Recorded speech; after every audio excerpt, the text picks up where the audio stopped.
Dice así la Escritura: palabra fiel y digna de ser recibida por todos, que Cristo Jesús vino al mundo para salvar a los pecadores, de los cuales yo soy el primero. Pero por esto fui recibido a misericordia, para que Cristo Jesús mostrase en mí el primero toda su clemencia, para ejemplo de los que habrían de creer en Él para vida eterna. Por tanto, al Rey de los siglos, inmortal, invisible, al único y sabio Dios, sea honor y gloria por los siglos de los siglos. Amén. Nos encomendamos al Señor, hermanos. Señor, una vez más venimos hasta tu presencia, hasta el trono de tu gracia, para pedirte tu oportuno socorro, Señor, en este tiempo que abrimos tu palabra. Te ruego que nos ayudes a tener un espíritu humilde, sensible a tu voz, dispuesto, Señor, para escucharte en este tiempo. Que tu Espíritu Santo nos quebrante, Señor, nos ilumine y nos ayude a entender y aplicar tu palabra en nuestras vidas. Gracias por este tiempo, Señor. Gracias por el privilegio de abrir tu palabra en el nombre de Jesús. Amén.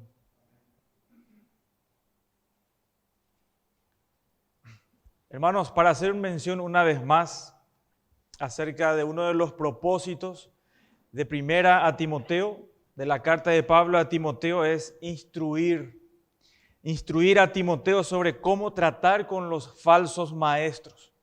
En el versículo 3 y 4 le decía a Pablo a Timoteo: como te rogué que te quedases en Éfeso cuando fui a Macedonia, para que mandases a algunos que no enseñen diferente doctrina. Y todo indica, hermanos, que estos falsos maestros eran judíos, miembros probablemente de la iglesia. Estos falsos maestros estaban predicando un falso evangelio. Estos judaizantes estaban enseñando a la iglesia del Señor que era necesario guardar y obedecer la ley de Moisés para que sean aceptos delante de Dios. Es decir, para que sean salvos. Tenían que cumplir la ley de Dios, uno de ellos la circuncisión, por ejemplo, y que cumpliendo la ley de Dios únicamente, era Cristo más la ley de Dios, la ley de Moisés, para poder ser salvos. Y ya vimos en los versículos 8 al 11, donde Pablo aclara una vez más que nadie es salvo por medio de la obediencia a la ley, sino que somos salvos únicamente por la gracia de Dios, únicamente por la gracia de Dios. La salvación no es por obras, sino solo y únicamente por la gracia de Dios. Por la gracia, este evangelio de la gracia de Cristo es lo que da gloria a Dios.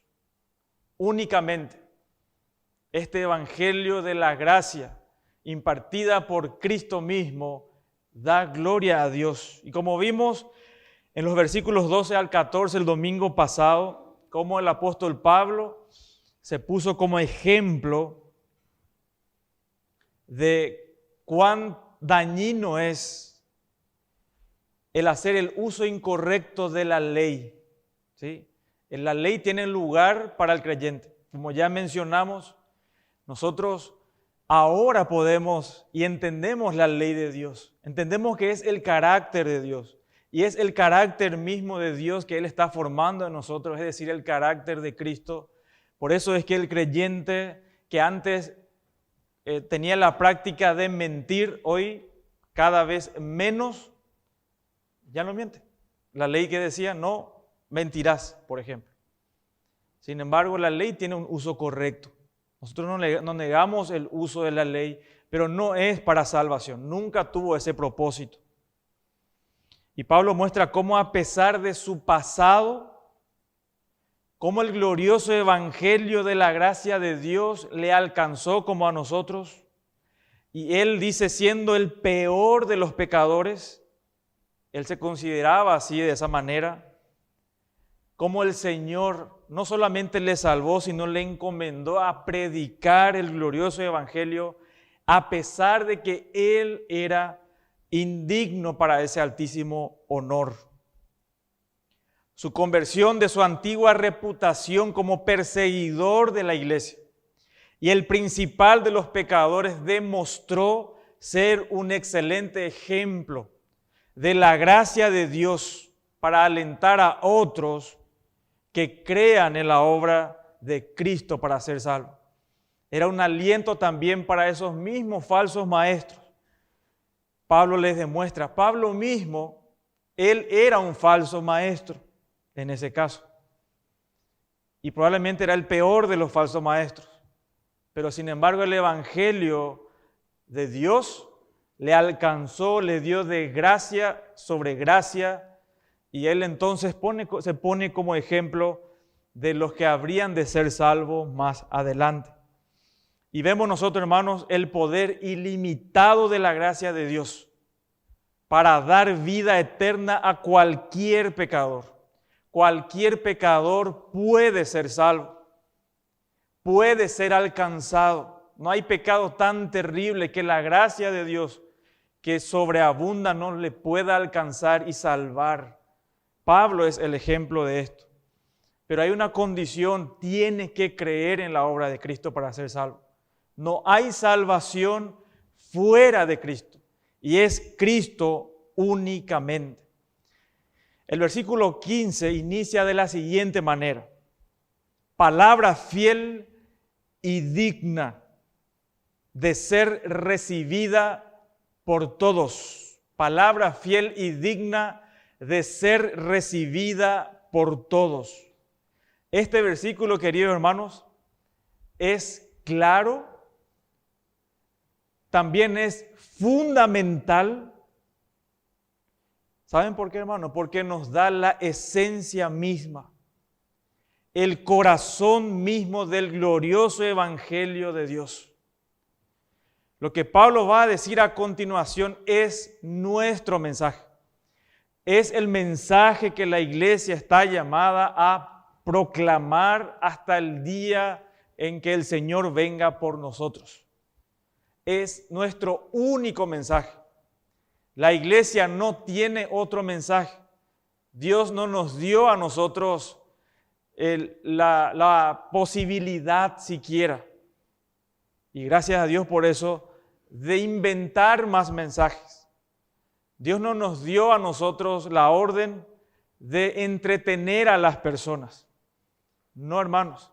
Dios nos dio a nosotros, a la iglesia, a Comunidad Bíblica de la Gracia, a esta iglesia local y a todas las iglesias locales y a la iglesia universal de Dios, a predicar y ser fiel a este único mensaje.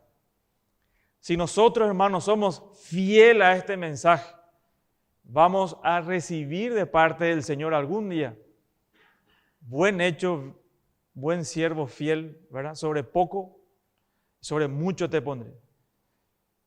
Qué gusto, hermano, que el Señor algún día nos diga: la iglesia Comunidad Bíblica de la Gracia ha sido fiel en entregar el mensaje que yo dejé para ese mundo perdido. Este, hermano, es nuestro único mensaje.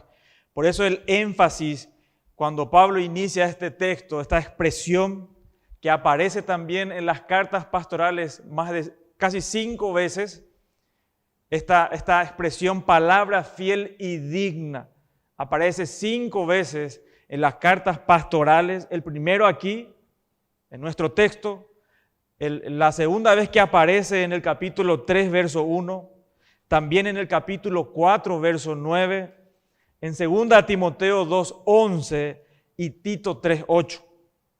Y estas menciones de esta expresión de palabra fiel y digna indican que estas declaraciones, como decía un comentarista, eran resúmenes conocidos y reconocidos de doctrinas fundamentales.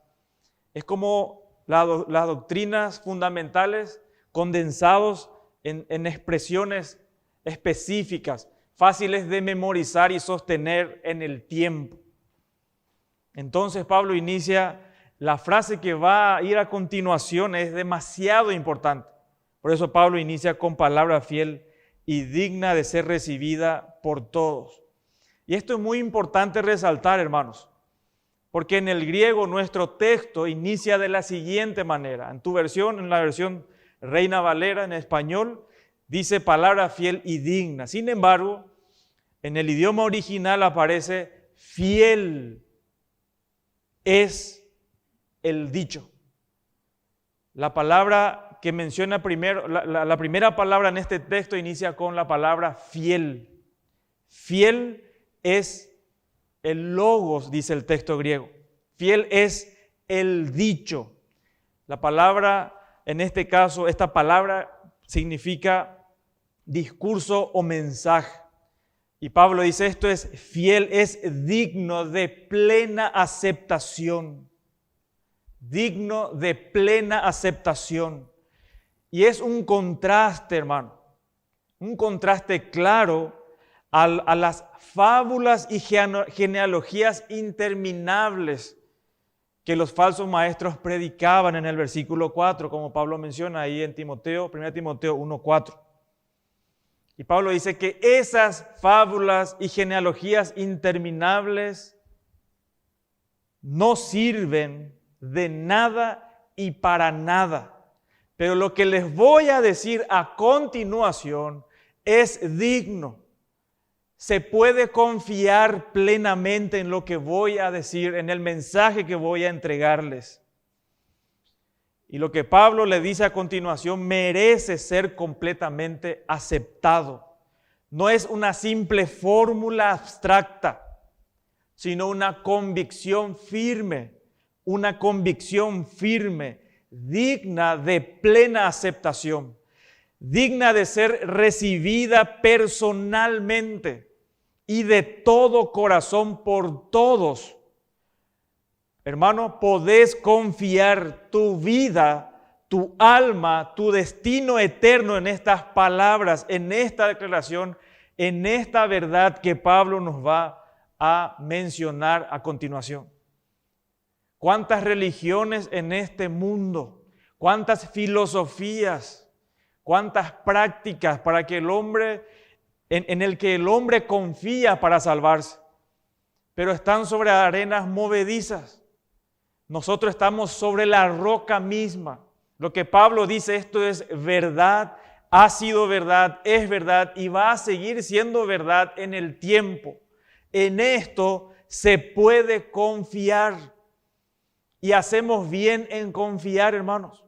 Nuestra alma misma. Podemos confiar en lo que Cristo ha hecho por nosotros, porque es verdadero. No perdemos el tiempo. Normalmente escuchamos en el mundo, ¿y qué pasa si esto no es verdad? ¿Qué pasaría si uno muere y descubre que todo eso era mentira?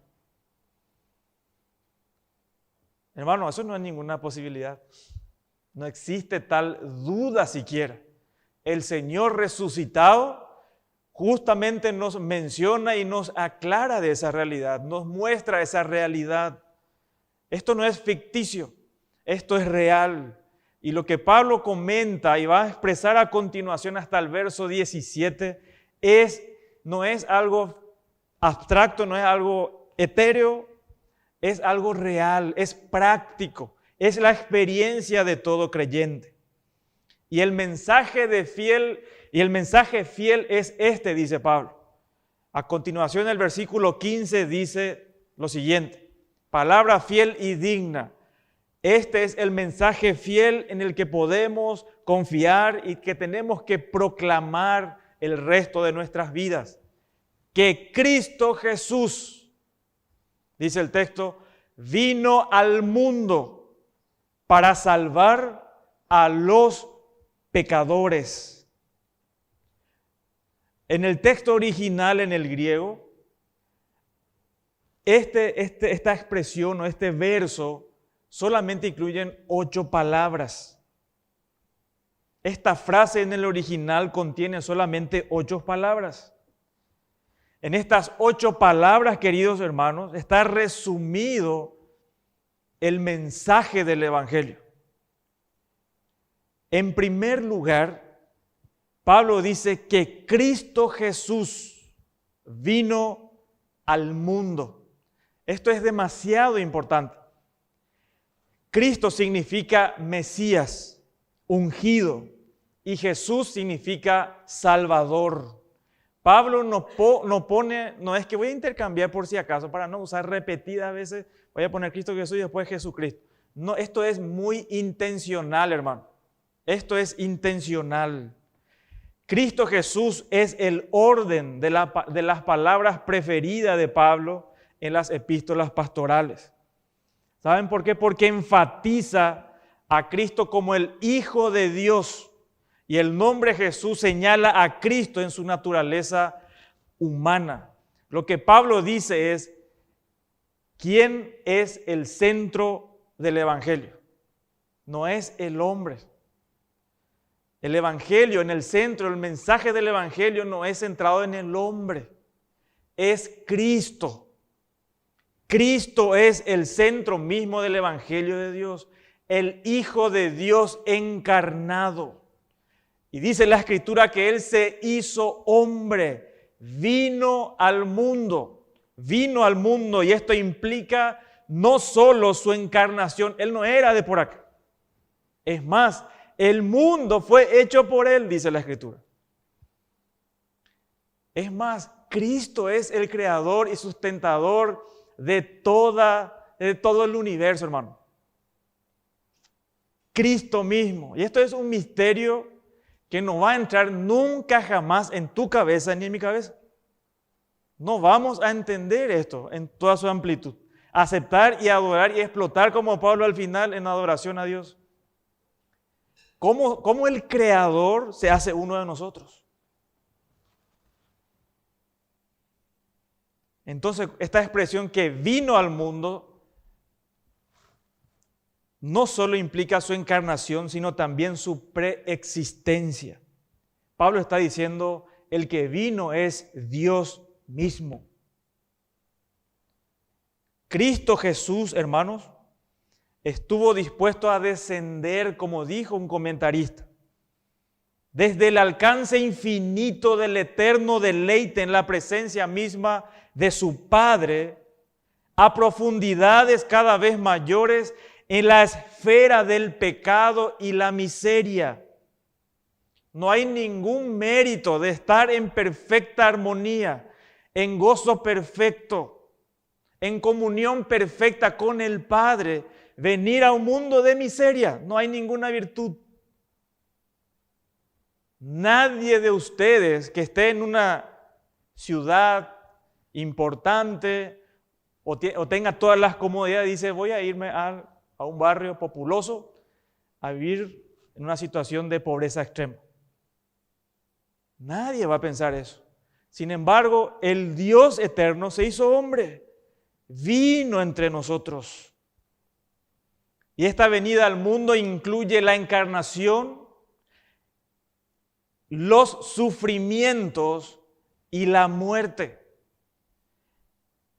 Cuando Pablo dice que Cristo vino al mundo, la palabra mundo ahí es cosmos, es a la humanidad organizada y separada de Dios, ciego, perdido y condenado al infierno. ¿Por qué? Por su hostilidad hacia Dios. En este mundo es el que vino Cristo. Vino para personas.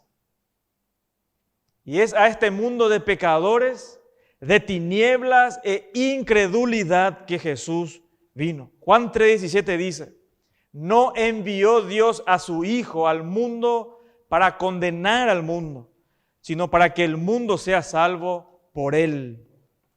En segundo lugar, nos muestra el propósito de la venida de Cristo a este mundo caído, y era para salvar pecadores. Vemos entonces, en primer lugar, este mensaje, este glorioso evangelio, nos muestra que Cristo, Jesús, vino al mundo. Él vino al mundo para que con un propósito. Y este es el propósito definido. ¿Para qué vino Él al mundo? No para hacernos millonarios, no para hacernos las personas más desarrolladas del mundo, que tengamos o que expresemos todo, alcancemos todo nuestro potencial en este mundo. No, nada que ver. Vino para salvar pecadores. De hecho, que en el texto griego no dice para salvar a los pecadores. Solamente dice salvar pecadores. Vino al mundo pecadores a salvar. Así dice el texto. Él no vino para salvar a todo el mundo. Esto enmarca, limita esa obra de Cristo a favor de algunos, no de todos. Él vino a salvar pecadores.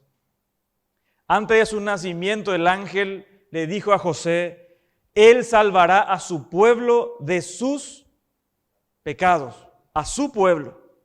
Y en Lucas 19:10 dice: el Hijo del Hombre vino a buscar y a salvar lo que se había perdido. Que Cristo Jesús vino al mundo para salvar pecadores. Y es importante observar, hermanos, hacer una observación importante acá. Que esta declaración lo está haciendo un ex fariseo. Un ex fariseo de fariseos. Y desde el punto de vista de los fariseos, aún comer con los pecadores era un escándalo. Se suponía que un profeta no podía tener ningún tipo de contacto con un pecador. Cuando los fariseos querían insultar a Jesús, lo llamaban comilón, bebedor de vino y amigo de publicanos y pecadores. Los fariseos dividían a la humanidad en dos grupos. Los justos, que era sinónimo de ellos mismos. Los fariseos, ellos creían que eran justos. Ellos se creían justos. Ellos no se creían pecadores.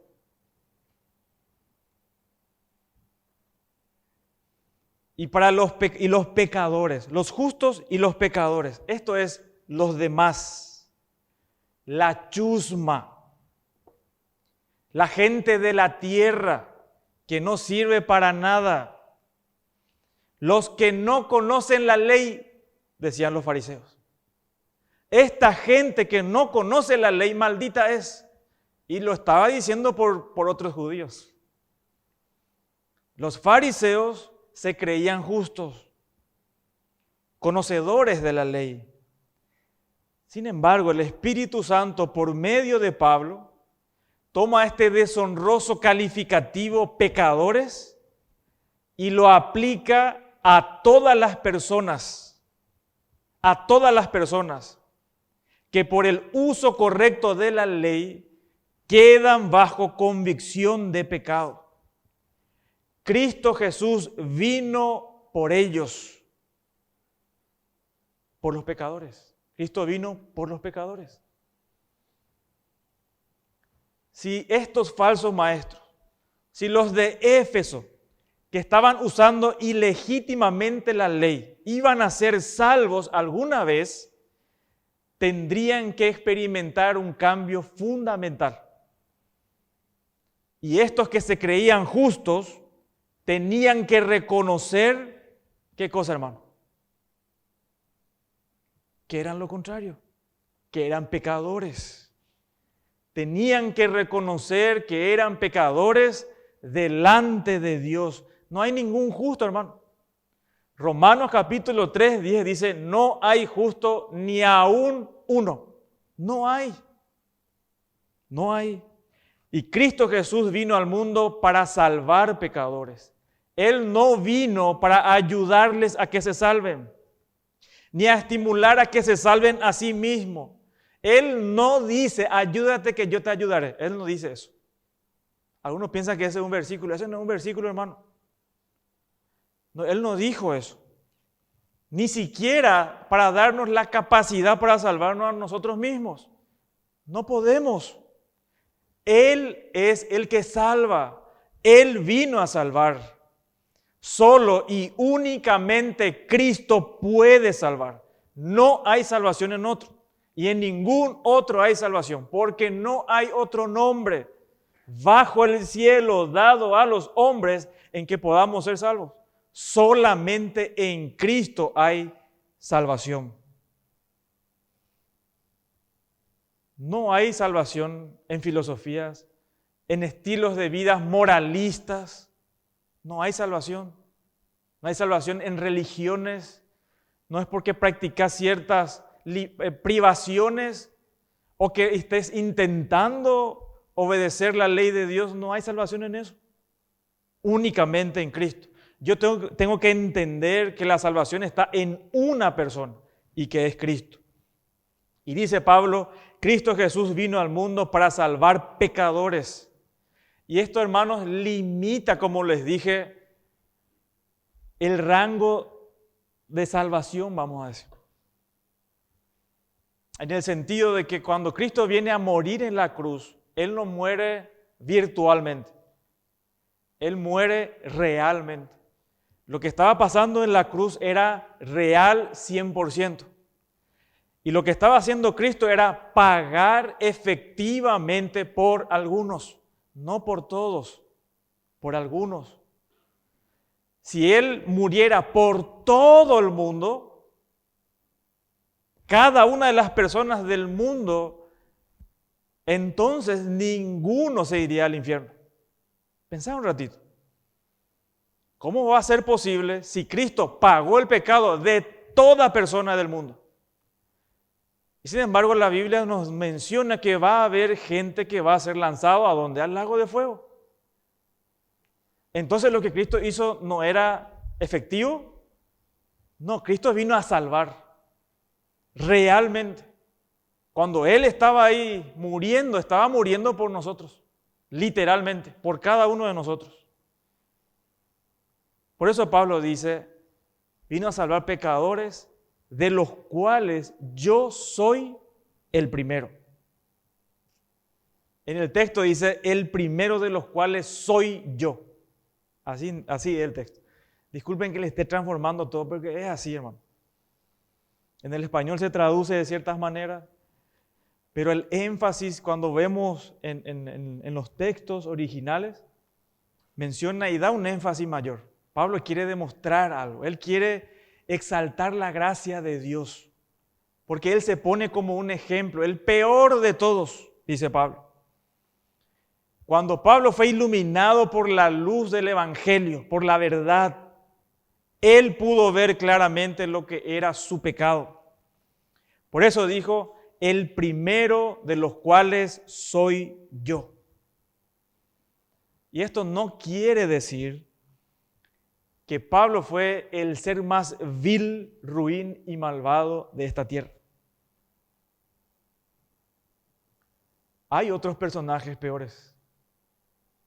Y sabemos por la historia que hay personas terribles, que el grado de maldad es inconcebible, no nos entra en la cabeza, no entendemos.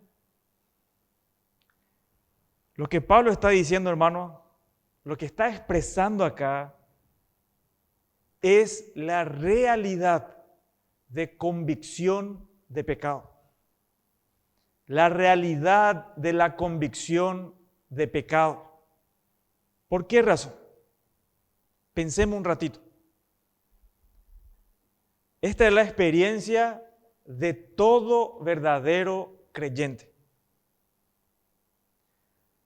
Esta parte está cargado de mucha emoción, porque lo que Pablo está expresando acá es la experiencia común de todos los creyentes. Porque delante de la cruz, hermanos, está Cristo, está Dios el Padre castigando a Cristo, y estamos cada uno de nosotros. Pero desaparecer de tu mente a toda persona Saca de tu mente, borra a todos. Porque delante de la cruz solamente estás vos, el peor de los pecadores. Porque vemos, a veces nosotros sin querer nos escondemos detrás por todos nosotros. Nos escondemos en la maldad de otros también. No, hermano. El que tiene convicción de pecado está de rodillas frente a la cruz solito, solo. Y ve que Cristo está muriendo por todos mis pecados, por cada uno de ellos. Cristo está sufriendo por mis pecados. Y ahí veo la santidad de Dios. Veo la santidad de Dios. Y cuanto más veo la santidad de Dios, dejo de minimizar mis pecados. Y empiezo a ver tal cuales son. Que son algo abominable para Dios. Y no estoy juzgando a otros. No está en mi mente en ningún momento, Señor, perdóname. Aunque no soy tan malo como otros, pero igual perdóname. No existe tal oración. Delante de la cruz, cada uno de nosotros estamos indignos, pecadores. Cuando el Evangelio, el Espíritu Santo, alumbra nuestra mente por primera vez, ya no vemos nosotros. Yo era un drogadicto, yo era un ladrón, yo era un esto o lo otro. Siempre enfocado en personas, en otras personas. Por primera vez me doy cuenta que en realidad le estaba ofendiendo a Dios y que estaba pecando contra Dios, que estaba quebrantando cada uno de sus leyes. Estaba ofendiendo a Dios. Pablo está demostrando eso. Por eso dice, yo soy el peor de los pecadores. Y si vos decís, Pablo nomás es eso, yo no soy tanto así, vos no entendiste nada. Cada uno de nosotros somos peores que Pablo. Eso se llama convicción de pecado, hermanos. Cuando vemos nuestra indignidad, es decir, no hay nada bueno en nosotros. No hay una cosa que Dios diga, qué bueno que hiciste esto, por esto te voy a dar una chance más para salvarte. No hay. Es que la condenación ya estaba sobre nosotros, hermano. La paga del pecado es la muerte. Esa es la realidad. Y cuando el creyente entiende eso y ve su pecado, lo único que le resta es socorro, Señor, ayúdame. Yo no puedo salvarme. No, dejo la idea diabólica, carnal, de pensar que yo puedo hacer algo todavía para que Dios me acepte. Dios no te va a aceptar porque vos te crees bueno. Porque no lo somos. Delante de un Dios santo, hermano, somos los más terribles e indignos pecadores. ¿Sabes cómo también si quieres hacer una prueba de convicción de pecado?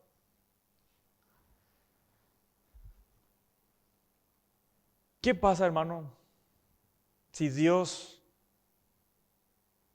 creíste en Cristo, depositaste únicamente tu fe en Él, igual te envía al infierno? ¿Qué pensarías? ¿Cuál es la primera reacción que sale de tu corazón? ¿Cómo? ¿Verdad? No puede ser, ¿no? Ya estoy bien ya. Si Él me envía al infierno, está bien, hermano, no hay problema. Él tiene toda la razón para hacerlo. No hay justicia en nosotros. La justicia viene de afuera. Es Cristo, solo Cristo. Nosotros no merecemos, ni hoy, ni mañana, ni en la eternidad, no merecemos salvación. No merecemos. Esa es la realidad de nuestras vidas. No porque venimos a una iglesia donde se predica la palabra, ya, nosotros somos de otra clase. No, nosotros somos pecadores perdonados, alcanzados por la gracia de Dios. Eso. No hay ningún otro mérito. Lo único que tenemos es que Cristo murió por nosotros. Somos pecadores perdonados. Y si se fijan, Pablo nos dice, como decía en el versículo 14 y 15, ¿se acuerdan? Yo era, no, acá dice yo soy. Yo soy. Él no dice, yo alguna vez era el peor de los pecadores, no, dice, yo soy.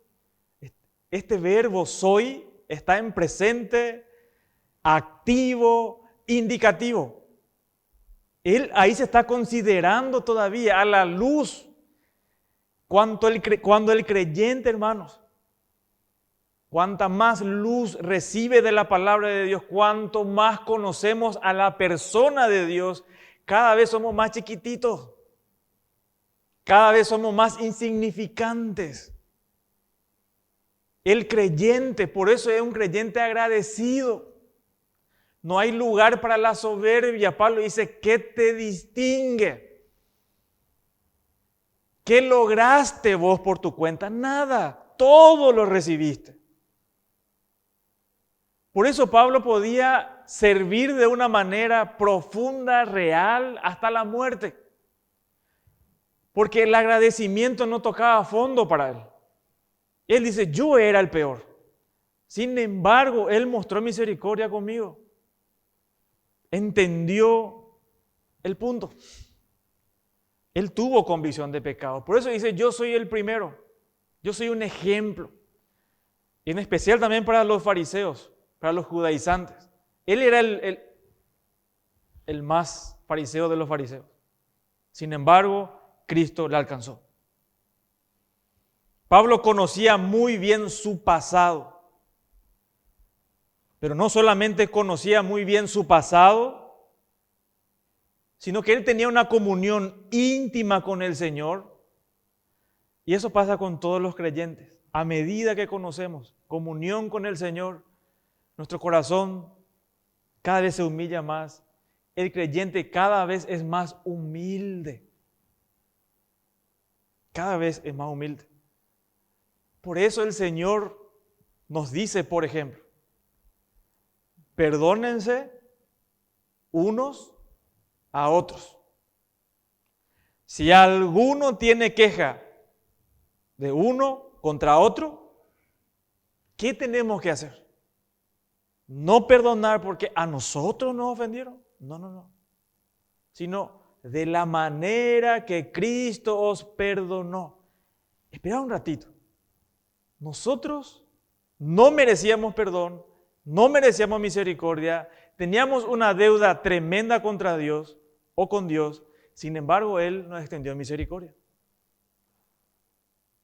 Por eso, hermanos, tenemos que mirar la cruz. Nosotros nunca, los creyentes, nos alejamos de la cruz. Pero no es que Cristo está todavía crucificado, Él ya venció, Él ya resucitó. Pero volvemos siempre a la cruz, porque fue ahí donde se pagó y podemos ver claramente quiénes somos. Es a los pies de la cruz que podemos ver claramente cómo y quiénes somos, hermanos. Y ahí no hay lugar para jactancia. Ahí lo único que va a salir de nuestro corazón es gratitud y amor por otros. Es a los pies de la cruz. Y Pablo no podía exclamar otra cosa, por eso dice, yo soy el primero de los pecadores. Pablo centra toda la atención en sí mismo. ¿Para qué? Como una ilustración de la profundidad del pecado humano. Dice Pablo en otra carta, en 1 Corintios 15:9, porque yo soy el más pequeño de los apóstoles, que no soy digno de ser llamado apóstol, porque perseguí a la iglesia de Dios. Él no está acá exagerando, ni se está haciendo él humilde. No, él creía esto. Dios no miente y Dios no va a escribir, no va a poner su palabra avalando una mentira. Esto es verdad. El corazón de Pablo era este. yo soy indigno, dice Pablo, soy el más pequeño. Yo perseguía la iglesia de Dios. Él tenía, no es vagamente, tenía clarito su pasado. Entendía de dónde Dios le sacó. En otro texto dice, a mí que soy menos que el más pequeño de todos los santos, me fue dada esta gracia de anunciar entre los gentiles el evangelio de las inescrutables riquezas de Cristo. Y acá Pablo dice, yo soy antes el menor de los apóstoles. Dice, yo soy el más pequeño de cualquiera de nosotros. Él se consideraba así. ¿Cómo te consideras respecto a tu hermano? Respecto a otros, ¿cómo te consideras? ¿Cómo te consideras frente al borracho de tu cuadra? Al drogadicto. ¿Cómo te consideras? ¿Más justo? ¿Mejor? ¿Más digno de que Dios le haya mirado? No, hermanos. Ese no es el corazón de un creyente que entiende la gracia de Dios. Pablo entonces ve su vida como un claro ejemplo del poder ilimitado de la gracia de Dios. Vean el versículo 16. En un contraste total del peor de los pecadores, ahora este peor de los pecadores recibe mucha gracia, mucha misericordia. Pero, dice Pablo, por esto fui recibido a misericordia, porque él reconocía que él era un vil pecador. Por eso recibe misericordia. Misericordia.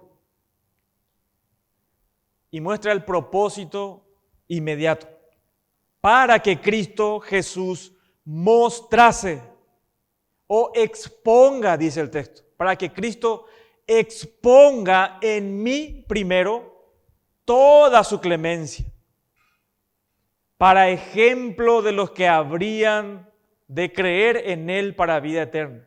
En nuestro texto dice, para los que están a punto de creer para vida eterna. A punto de creer.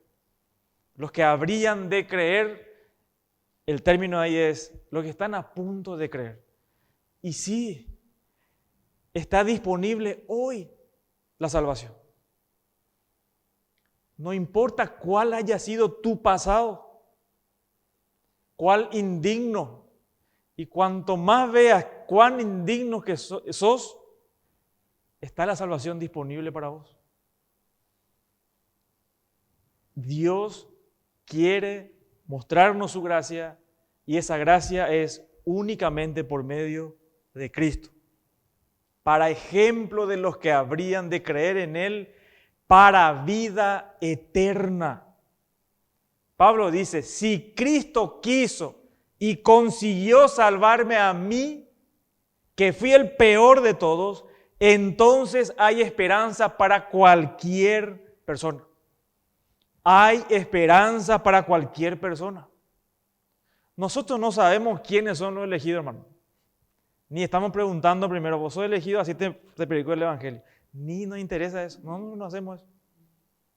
Predicamos a todos. Y a quien Dios eligió va a escuchar el Evangelio. Y va a salvarse. Porque Dios, para eso vino Él, para salvar. Y sí, hermano, nos salva de la condenación eterna. Acá está mostrando que nos salva, nos da vida eterna. La palabra misericordia significa sentir simpatía con otra persona en su miseria. Y especialmente simpatía manifestada en actos. Uno que recibe misericordia, compasión. Podemos recibir la compasión de Cristo, hermano. Y la compasión de Cristo está disponible. Y Pablo muestra con su vida misma cuánto tiempo Dios tuvo paciencia con él. Él ya había escuchado el Evangelio, ¿sí o no? Sí, ya escuchó el Evangelio. Escuchó en la vida de Esteban. y de los muchos cristianos a quien Él persiguió y dio su voto para que le liquiden. Él escuchó el Evangelio, pero nunca entendió, no fue iluminado por la gracia de Dios. Hasta que Dios muestra su gracia, su paciencia. Cristo. Nosotros, hermanos, no merecíamos ni nacerlo. Esa es la realidad. No es que ahora recién, desde ahora lo que yo no merezco más vivir. No, no merecíamos luego nacer, ni existir. Pero fíjense que dice que Dios nos predestinó, nos eligió ¿desde cuándo? Cuando vio que voy a venir a esta iglesia. Nada que ver. No. Antes de la fundación del mundo. Él ya nos amó antes de la fundación del mundo. Su paciencia para con nosotros es eterna, hermano. Y su paciencia para cada uno de nosotros. Por ejemplo, ¿cuántos de ustedes que están acá hace 10 años atrás, cuántos de ustedes creyeron o entendieron el Evangelio por primera vez hace poquito? Esa es paciencia de Dios. ¿Merecías más paciencia? ¿Verdad que no? Pero tuvo paciencia. Paciencia. Clemencia.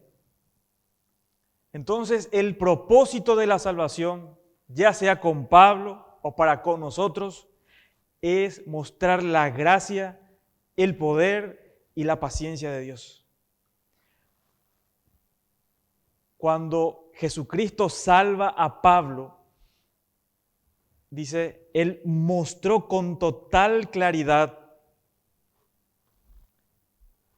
toda su paciencia. Y esta clemencia que dice en el texto es la palabra macrotumia. Es la palabra para longanimidad. Es la capacidad de sufrir por largo tiempo. Expresa la paciencia divina hacia las personas. Paciencia divina hacia las personas, en virtud de la cual se detiene la ira, el pecador es perdonado y se le muestra misericordia. Por eso nosotros estamos obligados, los creyentes, a mostrar misericordia. No es que en la primera vez le cortamos la cabeza a la gente. No, paciencia, hermano. No os venguéis vosotros mismos, dice. Den lugar a la ira de Dios. Tengan paciencia unos a otros. Eso es una cualidad que los creyentes deben manifestar. ¿Por qué razón? Porque nosotros recibimos la dosis completa de misericordia de Dios. Y lo que nosotros damos es gotitas. Gotita, hermano. Si el Señor fue paciente con el peor de los pecadores, nadie está fuera del alcance de su gracia.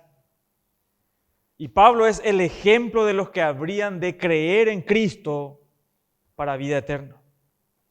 Pablo era la prueba viva de que Dios puede salvar a cualquier pecador. Pablo dice, yo soy el upotuposis. ¿Cómo se come eso? No se come. Esa es una palabra, significa modelo, tipo o norma. Este modelo revelaba a Pablo como la ilustración o patrón o modelo, el tipo de obra que la gracia soberana iba a efectuar en la vida de todos los que crean o creen en Cristo únicamente. Pablo es el prototipo. Hermanos, cuando nosotros consideramos el amor, la gracia, la misericordia y la clemencia de Dios, ¿cuál va a ser el resultado? Es lógico que Pablo estalle literalmente. Cuando él llega en el versículo 17 dice, por tanto, inicia una doxología, es decir, una expresión de alabanza, no se puede contener. A nosotros, a veces no nos sale como Pablo, pero a veces lloramos, ¿verdad? Ahí estamos con la Biblia y observamos y parece que nos vamos en el fondo y vemos el amor de Dios. Experimentamos ahí esa frescura, si podemos decir, y vemos la gracia de Dios, parece que nos está acariciando. Lloramos a veces. Y gracias, Señor. Nada más. Gracias. Pero Pablo estalla en una adoración. La incomprensible clemencia de Cristo, exhibida no solamente a un pecador, sino a una multitud de pecadores a quienes Cristo vino a salvar. Pablo, el primero, y todos los que vinieron después de él. Por lo tanto, por medio de Cristo, Dios exhibe sus gloriosos atributos en todas las edades, dice un comentarista, porque es el Rey de los siglos. Por tanto, al Rey de los siglos, al único Dios inmortal, invisible, sea honor y gloria por los siglos de los siglos. Amén. Solo el evangelio de la gracia de Cristo da gloria a Dios, hermano. No el obedecer la ley, no salvarse a sí mismo, no nuestras propias obras. Eso es trapo de inmundicia. Lo que da gloria a Dios, Pablo nos muestra claramente, es el evangelio de la gracia de Cristo. Eso da gloria a Dios. Y si queremos como iglesia glorificar al Señor, ¿qué tenemos que hacer, hermano? Ser fiel a este único mensaje. No inventar métodos. Ser fiel a este mensaje. Proclamar con fidelidad. No cambiar. No adornar. Decirlo tal cual. Cristo vino a salvar a pecadores, no a buenos, ni mansos, a malos, a seres indignos. Que no nos tiemble, hermanos, la boca, nuestro mentón, cuando le decimos a alguien claramente, Cristo vino a salvarte porque sos un pecador. No suavices eso. Decirle tal cual, no quieras masajearle su orgullo primero. No, decirle tal cual, es pecador. Esa es la manera más amorosa de tratar a las personas. Lamentablemente, en muchos lugares ya no se habla a las personas o no se les muestra a las personas sus pecados por tolerancia, para no ofenderle. Ofenderle, hermanos, tenemos permiso de Dios para ofender de esta manera. Como decía alguien también, tanto tiempo ofendiendo a Dios las personas, es hora, hermano, de que le digas. No le digas, no, todo va a ir mejor, tranquilo, Dios te va a perdonar, somos hermanos. No le digas eso. Mostrarle que Cristo vino para salvar a inmundos pecadores. Y si Él no ve su pecado, Él no va a ser salvo. Contento y feliz le vas a enviar al infierno probablemente. Masajeándole, diciéndole, levanta, amate a ti mismo. Levanta tu autoestima. No vaya a estar así. Eso es diabólico. Eso es diabólico, hermano. No le ayuda en nada. Es con anestesia, se va a morir y se vaya al infierno. No haga eso. Si querés despertar y que el evangelio penetre en su corazón, mostrarle la realidad de su condición delante de Dios. Sin temor. No tengamos miedo. Cuando hablamos, no importa qué educación tenga, no importa si es un doctor, un abogado, no importa quién sea. Mostrarle este mensaje fiel y verdadero, que Cristo vino al mundo a salvar pecadores. Cristo vino al mundo a salvar pecadores. Y en estas, me voy a detener acá porque si no vamos a torturar el siguiente pasaje. Hay tanta riqueza ahí. En esta doxología nos menciona que realmente esta palabra fiel está sostenido por el Dios invisible, por el único Dios inmortal. Por eso es digna de confianza. No lo dice cualquiera. Dios nos da esta afirmación. Dios mismo, hermano. Así que nosotros como iglesia, y fíjense que esto se iba a leer no solo a Timoteo, iba a leer esto, sino a la iglesia, ¿sí? A la congregación ahí en Éfeso. y toda la iglesia escuchando esta verdad. Hermanos, recuerden este día, Cristo es nuestro único mensaje. El evangelio de la gracia de Cristo es nuestro único mensaje. No tenemos otro. Nunca lo cambiemos. Seamos fieles a este mensaje y Dios va a ser glorificado, que es lo que buscamos. Con nuestra salvación, no solamente, hermanos, es más, el propósito final de nuestra salvación no es no ir al infierno. Eso es secundario. Lo principal es que por primera vez sus criaturas caídas, redimidas por la sangre de Jesucristo, le aman, le adoran y le glorifican a Dios.